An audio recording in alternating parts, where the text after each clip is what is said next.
ஒரு வாழ்க்கையில் எப்போது குறைபாடுகளோ வேதனைகளோ சங்கடமோ கோபமோ இதெல்லாம் வருகிறது என்றால் இது நமக்கு சொந்தமாக்க வேண்டியது.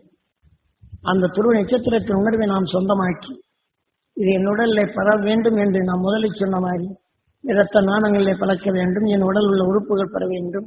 உறுப்புகள் உருவாக்கிய அணுக்கள் பெற வேண்டும். கண் மணியில் உள்ள அந்த கரு மணிகள் அனைத்தும் அந்த தன்மை பெற வேண்டும். அதே சமயத்தில் நரம் மண்டலத்தை உருவாக்கிய அணுக்களை பெற வேண்டும்.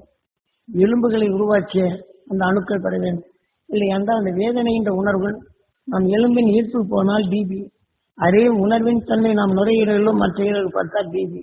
ஆக இந்த உணர்வின் தன்மையை அழித்துவிடும்.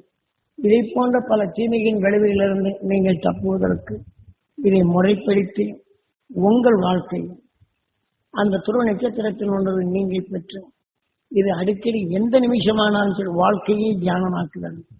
நாம் ஒரு சமயம் தொழில் செய்கிறோம், தொழில் நஷ்டமானால் வேதனைப்படுகிறோம். இது வாழ்க்கை. நமக்குள் சங்கடத்தை வளர்த்துக் கொள்ளும். அந்த சங்கடம் என்ற உணர்வு வராதபடி அந்த துருவ நட்சத்திரத்தின் பேரருளை பெற வேண்டும் என்று இது வலுவாக்கினால் அந்த சங்கடம் எதனால் வந்ததென்ற சிந்தனை வரும். அதை நீக்கிடும் வலிமை கிடைக்கும். தன்னை சீராக்கிக் கொள்ளும் வலிமையும் கிடைக்கும். தன்னை சீராக்கி அந்த வாழ்க்கையை சீர்படுத்தும் தன்மை நமக்குள்ளே உருவாக்கி பழகுதல் வேண்டும். இதை போன்ற ஞானிகளெல்லாம் இப்படி பெற்றவர்கள் தனக்குள் தீமை வராது தடுத்தும் அவருக்குள் விளைந்த உணர்வு சொல்லாக சொல்லும் போதும் நாம் கேட்டால் அந்த உணர்வுகள் நமக்குள் நல்வழி காட்டும். சிந்தித்து செயல்படும் தன்மையும் தீமைகள் புகாது நோய்கள் வராது பாதுகாக்கும் தன்மைகள் பெறுகின்றது.